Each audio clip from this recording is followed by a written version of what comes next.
Good morning. How are we all? I am back for another week. Sorry, just getting my page set up here, getting everything right, making sure the tech's working. How are we all today?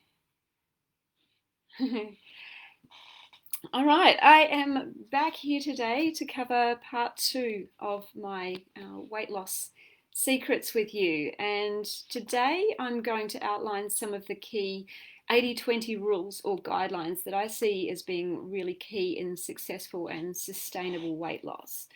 So, this is not the Pareto principle whereby 20% of your efforts produce 80% of the results. No, what I'm going to outline for you today is where you want to focus 80% of where you want to have 80% of your focus that are going to produce the biggest results and biggest swings for you. So let me just dive straight in. Number one principle, let's start at the top. 80% of weight loss is really mindset and 20% is strategy. So I really love this particular saying. It goes, whether you say you can or whether you say you can't, you're right. So let that sink in for a moment. No matter what stories we tell ourselves about ourselves, we are always trying to prove ourselves right. So no matter what that story is, whether it's positive, whether it's negative. So if you're always telling yourself that you can't do something, think about it for a moment. You are less likely to even attempt to take action. And if you do, you're less likely to give it your 100%. And you might be constantly looking at the past for evidence that you can't succeed because potentially you may not have succeeded in the past. So this, therefore, is proof for you that you will get the same result going forward. You may also have a limited mindset. This will hold you back. Things like saying things to yourself like, I'm just big boned, or it's genetic. And guess what, again, a limited mindset like that will give you limited ability to actually succeed in your goal.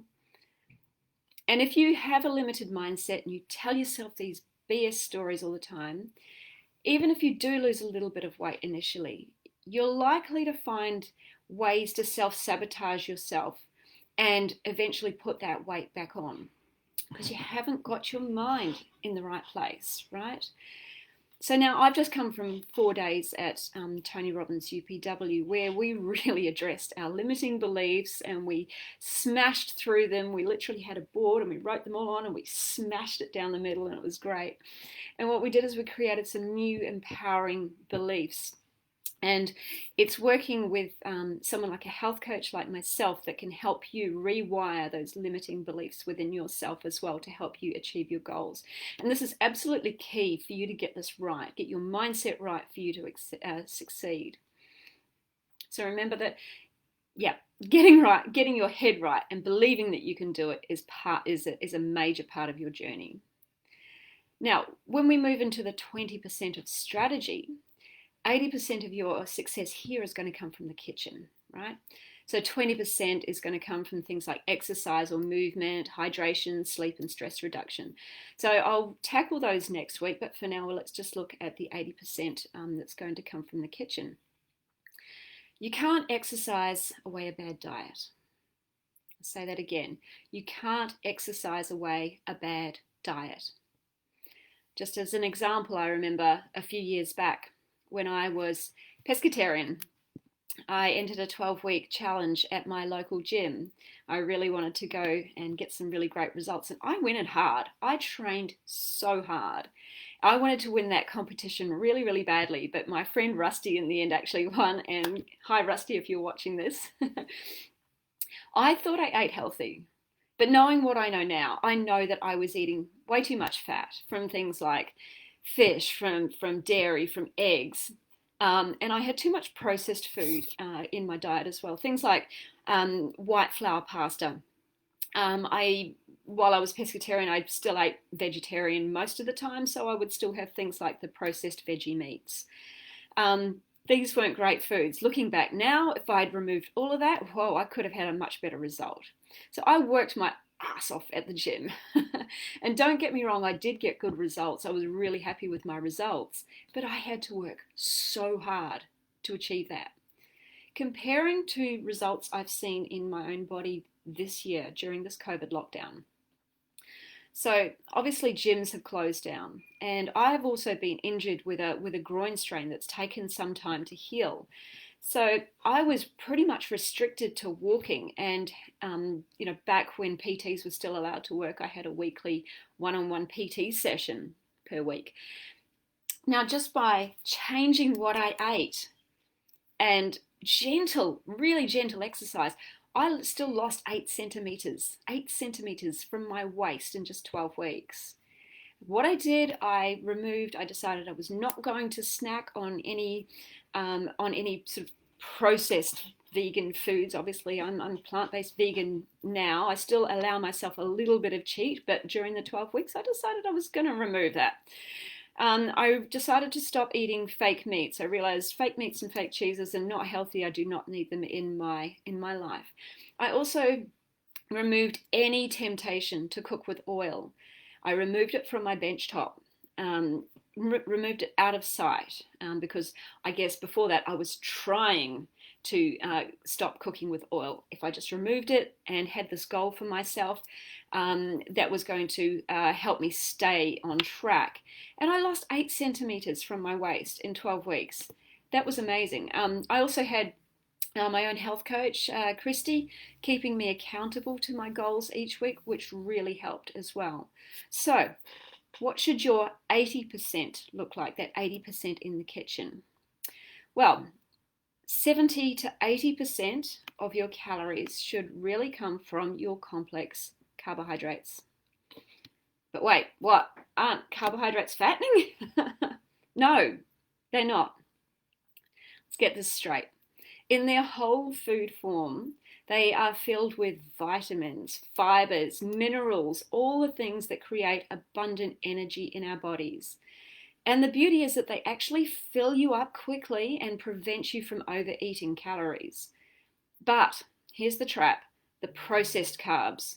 They're stripped of their fibers, they're stripped of their nutrients, they don't fill you up as well, and they encourage you to actually overeat your total calories because they're not filling you up so well. And overeating your calories can then lead to weight gain. Okay, so it's not carbs in general. Eat the right type of carbs and you can actually lose weight. You might also question, don't carbs cause type 2 diabetes? No. Fat causes type 2 diabetes, and I'll just touch on that just for a moment. So fat in your blood, you've got a cell, it will coats your cell. And your cell has an insulin receptor. Pretend my ring here is an insulin receptor that's like a little lock on a door. The fat will coat the cell, gumming up that lock. So when you eat anything that's carbohydrate, the carbohydrate's then broken down to the sugar in your blood. Insulin is produced by the pancreas, which is designed to carry that blood sugar, unlock the cell and allow the sugar to go into the cell. But if you've got the cell coated with fat like this, the insulin can't unlock the cell. So what happens is that blood sugar and the insulin remain high in the blood. And it's at that point that it's determined, well, that's how diabetes, type 2 diabetes is actually found. But they are not the cause of type 2 diabetes. Remove the excess fat from your diet, the fat melts away from the cell, and voila, you can actually get into the cell and your body starts being able to process carbohydrates or sugars as per normal. And the beauty is you don't have to give up your carbohydrates. You just need to reduce your fat, okay? Now, complex carbohydrates also give you sustained energy throughout the day because they're filled with fiber. They break down into your blood sugar slowly. That doesn't create that massive spike and the massive drop. It's a sustained energy throughout the day. And who doesn't want more energy when they're trying to lose weight? That gives you more energy to want to be able to exercise and move your body. So what of fat and protein then, being the extra sort of 20 to 30%? Science has shown us that the optimum percentage of calories from both of these nutrients is around about 10 to 15%. So ideally your protein source is going to be from a plant. Now, all plant foods contain protein. All plant foods contain all essential amino acids. So don't stress about what you need to eat. You just need to make sure you're eating a wide variety to get a wide variety of your different essential amino acids. If you're eating enough calories, you'll be getting enough protein. Excess protein consumption has to be excreted by your body, and this puts stress on your kidneys, your liver, and your bones. Now, don't stress about getting enough protein. No doctor is treating people for protein deficiency where those people are actually eating enough calories, all right? It's only people who are not eating enough calories in general who may not be getting enough protein. And as mentioned earlier, keep your fats low for weight loss. Remember, the fat you eat is the fat you wear. And yes, we do need fat in our diet. It's important for, transporting nutrients. It's important for coating some of our organs, keep protecting some of our organs. But we don't need as much as everyone is consuming, right? We don't need to specifically add fats. Now, whole plant fats are best: avocados, nuts, seeds, olives. Keep it whole. Don't consume the oils. The oils have no nutrients and are very, very high in fat, whereas if you eat the whole food, you're getting all the nutrients and fibers that come with the food. Oils are actually damaging to your blood vessels as well, which is not great if you have heart disease or want to prevent heart disease. So, and my last point for today is to strive for 80 to 90%. And what do I mean by that? Don't try to be perfect. Don't try to achieve 100% all the time. Don't set yourself up for failure. Allow yourself some wriggle room. You don't want to make yourself feel deprived, okay? This is not about deprivation. Deprivation is not fun. It's way too difficult to stick to. You may be fine for a few days, a few weeks, but then you may find yourself self-sabotaging down the track. And how many times have you, I know I've done this many times, or how many times have you known someone else who's done it, put yourself on a highly restrictive diet, gone out with a bang, and then you just can't keep it up.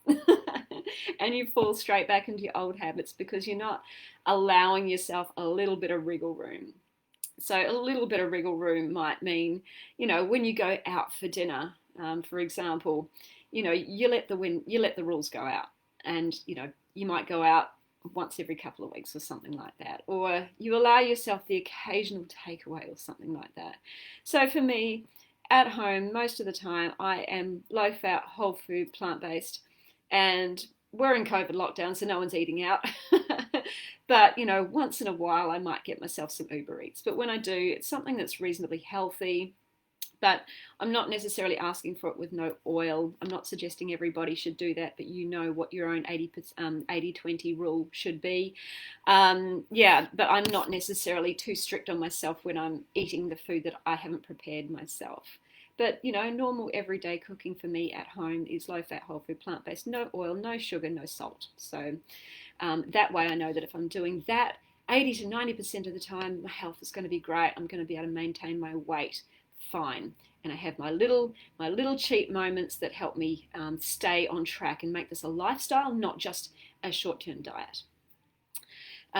So essentially we want to aim for progress as well. We're not aiming for perfection.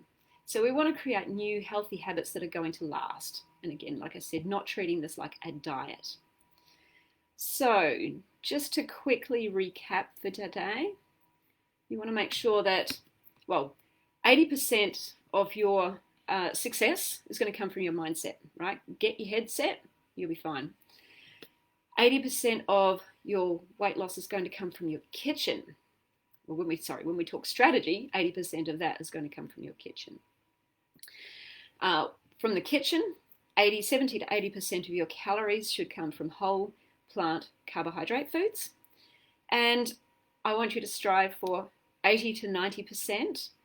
Not perfection, not 100%. Don't try and restrict absolutely everything that you think you shouldn't be eating in your life. If you want to have a coffee, have a coffee. If you want to have a glass of wine, have a glass of wine. Just don't be drinking a bottle every night, if you know what I mean.